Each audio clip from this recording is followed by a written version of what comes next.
ഇന്ന് നമുക്ക് നോക്കാം നിങ്ങളുടെ മനസ്സിലുള്ള ആ ഒരു വ്യക്തി, നിങ്ങൾ ഒരുപാട് സ്നേഹിക്കുന്ന ആ ഒരു വ്യക്തി എന്താണ് നിങ്ങളെക്കുറിച്ച് ഇപ്പോൾ ചിന്തിക്കുന്നത്? അവരുടെ മനസ്സിലിപ്പോൾ നിങ്ങളുണ്ടോ എന്നുള്ളത് നമുക്ക് നോക്കാം. നിങ്ങളുടെ ആ ഒരു പേഴ്സണെ മനസ്സിൽ വിചാരിക്കുക. പോസിറ്റീവായിട്ട് അവരെക്കുറിച്ച് ആലോചിച്ചുകൊണ്ട് തന്നെ കണക്റ്റ് ആവാൻ ശ്രമിക്കുക.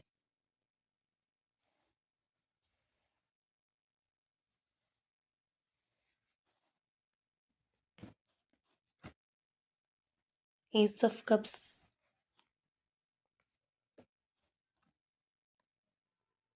9 of pentacles, high priestess, 9 of swords and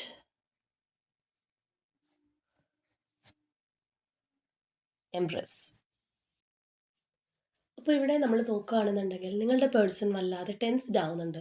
നിങ്ങളെക്കുറിച്ച് ആലോചിക്കുമ്പോഴത്തേക്കും അവർക്ക് ഒരു ആശങ്ക അല്ലെങ്കിൽ ഓവർ തിങ്കിങ് ഒക്കെ നമുക്കിവിടെ കാണാനായിട്ട് കഴിയുന്നുണ്ടെന്നുള്ളതാണ്.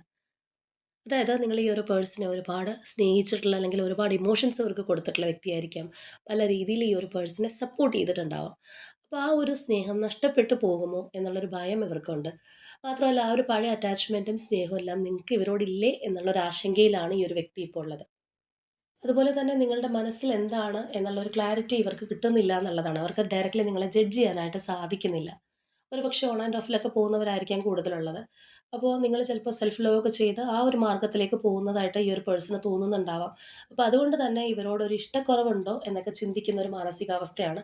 കാരണം അവർക്ക് നിങ്ങളെ ഒരുപാട് മിസ് ചെയ്യുന്നുണ്ട്. നിങ്ങളോട് ഒരുപാട് ഇമോഷണൽ അറ്റാച്ച്മെൻറ്റ് തോന്നുന്നുണ്ട്. അപ്പോൾ ആ ഒരു പഴയ സ്നേഹം നിങ്ങൾക്കിപ്പോൾ ഇവരോടില്ലേ അല്ലെങ്കിൽ നിങ്ങളുടെ ട്രാക്ക് മാറിപ്പോയിട്ടുണ്ടോ എന്നുള്ളൊരു ആശങ്കയിലാണ് ഈ വ്യക്തി ഇപ്പോൾ ഉള്ളത്. അപ്പോൾ നിങ്ങളുടെ മനസ്സിൽ വിചാരിച്ച ആ ഒരു വ്യക്തിയോട് നിങ്ങളിപ്പോൾ ഇങ്ങനെയാണ് പെരുമാറുന്നതെങ്കിൽ തീർച്ചയായിട്ടും കമൻറ്റ് ചെയ്യുക. ഈ ഒരു വ്യക്തിക്ക് തീവ്രമായിട്ട് നിങ്ങളോട് താല്പര്യവും അതുപോലെ ഒരു സ്ട്രോങ് ബോണ്ടിങ് ഉണ്ടാവുന്നതിനായിട്ട് യൂണിവേഴ്സിനോട് ക്ലെയിം ചെയ്യുക.